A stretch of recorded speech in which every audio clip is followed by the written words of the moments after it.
and welcome to the show. I'm Nadia Giordana, and you are watching Where Women Talk. We talk with authors of all types on this program, and today we have science fiction author John Levenick. He is published through Fox Point Publishing, and I myself have a passion for science fiction. So let's not hang around here. Let's go meet John and learn all about this new series. John, welcome to the show. It's a pleasure to be here. It's good to have you on the show. I am a fan of science fiction myself, having read science fiction ever since I was a teenager, on and off, with Isaac Asimov probably being my favorite. One of the greats. Absolutely. He's on him. Yeah, he was. Well, to start with, tell me about your writing journey and influences. Writing journey. Ooh, yeah. Well, started writing way back in grade school. It was one of the few parts of English class I enjoyed was when they would have us do creative writing.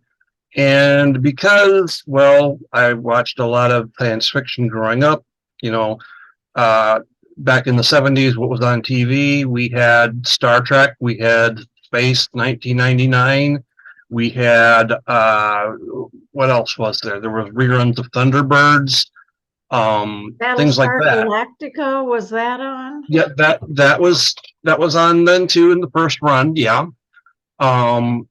So that's kind of where I started with that, and doing small bits of writing that never really went too far. By the time I was in junior high, I had amassed the ideas for what has become the big story. And I had started writing other fictions on the aside from this, trying to do more short story works, but what's become the Antarian Chronicles just started working their way in, these plot ideas. And so I finally just said, well, heck with it, I'm just going to start writing it down. And what you see here before you with Darkness Stirring here, this is the culmination of 30 plus years.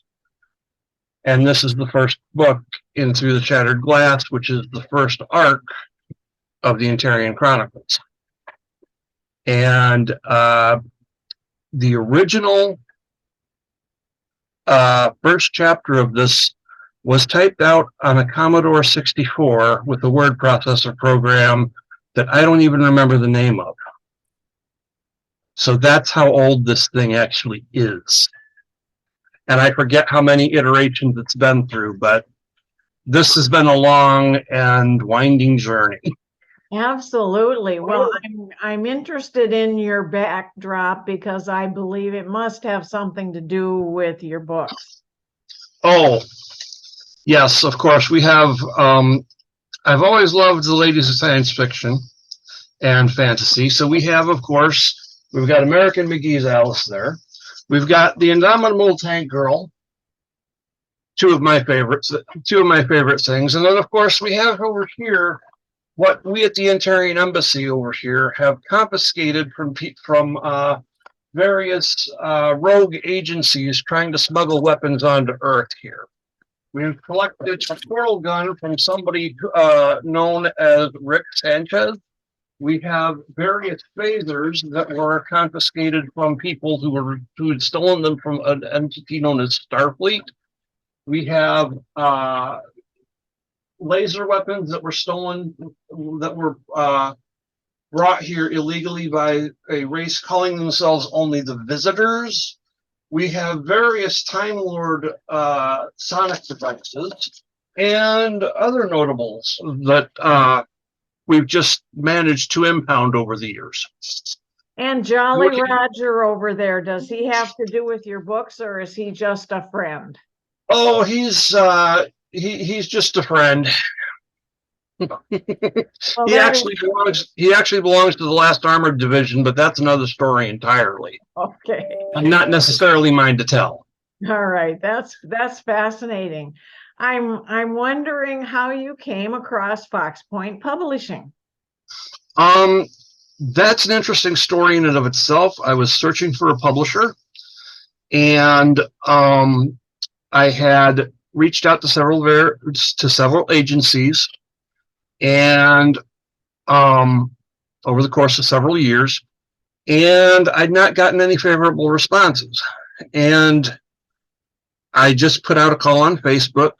Does anyone know of any publishers that are accepting uh, open submissions?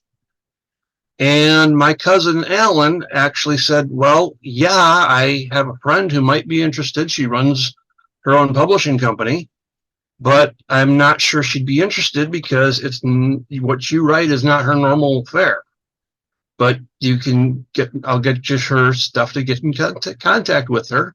Pardon me. Um, and you can see how it goes. So he got me Kirsten's information, and I reached out to her at Fox Point. She told me when they were taking submissions, and I sent her the first 5 chapters. And within 3 days, I heard back, and they were like, "Yes, we must have you." And considering they were the first ones that responded back in a professional manner and were actually interested, we sat down and talked terms, and here we are. Oh, that is great because I think it'll probably work out great for both of you. I'm wondering about family and friends. I'm sure they probably heard about you writing this book over the years, but now that it's become a reality, what are the reactions? Well, I actually I got my first batch batch of books for doing pre-sales locally just Thursday, and I actually made my first hardback sale this morning to a friend of mine who I used to work with, and Rob was more than happy to have purchased it. And Rob worked for me as a machinist for a couple of years. And that was entirely unexpected, but yeah, the reactions have been wonderful.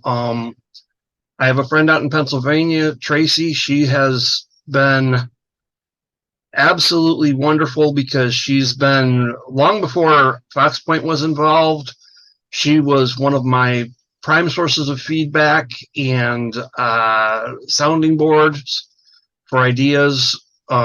Her, along with my wife Misty, who has since passed on, and my friend Jacob, who has unfortunately again since passed on. Jacob and I were friends since grade school. He was also a bit of a writer, but not nearly as much. But the reaction has been huge. My family has been fairly supportive about it. My Aunt Karen, who is also a writer, very supportive. My father is quite happy that I have produced a book, although for his tastes, it's a little too heavy. Oh, sure. Oh, sure. That makes sense. Well, will you be making the rounds, appearances at book fairs and bookstores over the summer? The ones that are closer to me, I hope to. Yeah, I've been back and forth with Fox Point about that, and we're going to see what we can do. But Just have to get a little bit creative. yeah. Let me ask you this. Do you have a method or process of writing that gets you from point A to point B? Um,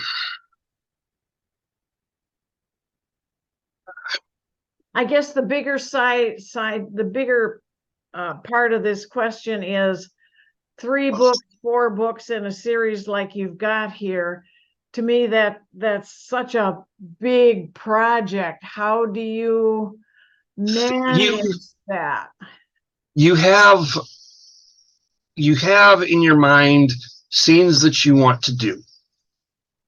And you have them as set pieces. Say, I'm just going to use an example. Say you have Death Star explodes, Homecoming, new menace. How do we link these three? That's where the problem is. That's where the writing is. How do we get from our heroes have just picked up the new equipment and have just gotten into their nice new space cruiser and are on their way to planet X, and we have bounty hunters over here who have just been dispatched to catch them. What happens when they meet up? Where do they meet up, and all of that? That's where the writing process happens. You have the two scenes in your head, but you don't know, and you have the outcome in your head, but you don't have the bit in between. And you kind of discover that as you're writing these three things together. And sometimes, as in the case of the last scene in Through the Shattered Glass, you take that very last scene and you work backwards from it to connect up to the last point that you had written concretely. And there's 3 chapters in between here and here that you have to figure out how they connect like Legos. Connecting the dots is the really amazing part of the skill of a writer. And some days... Oh, sure, go right ahead. Some days it takes more coffee and swearing than I would care to admit. I understand. Well, piggybacking on that, what nuggets of advice would you give to other writers like yourself? Write it down. If you have an idea for something, jot it down. It doesn't matter if it's in a notebook, on a napkin, scribbled in the dust on the back of your car. Jot the idea down. If it sounds stupid to you at first, let it sit. Because sometimes those silly little ideas become in-jokes among your characters.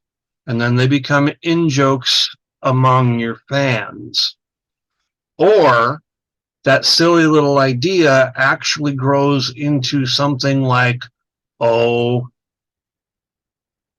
the idea for something like the rogue agency which saves the butts of the heroes in Act 3. You never know. But the key thing is, if you don't write it down, you are going to forget it. Yeah, people, writers, people, anybody, they will forget those things.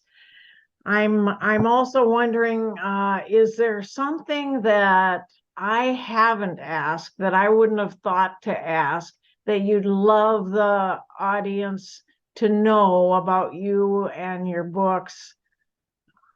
There's an awful lot of me in there, but at the same time, I don't write myself or anybody I know into the stories.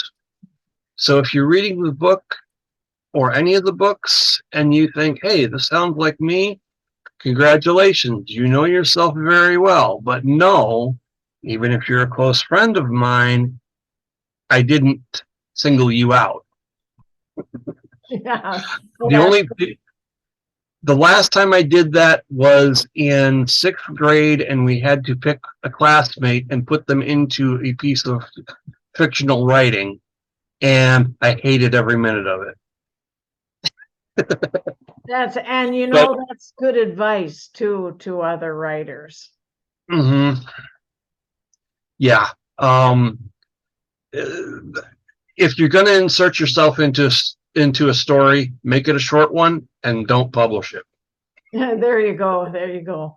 Well, this is fantastic. You are a very interesting author, and I'm glad we were able to get you on the show today. Thank you, ma'am. It's been a pleasure. We'll be looking forward to seeing your book. When exactly is it released? It Yes, it is released on April 23rd, which is also my youngest son's birthday. It's my birthday also, so Oh, wonderful. thank you for the fascinating birthday present. Quite a bit of serendipity there. All right. Well, thank you a lot, John. Thank you very much.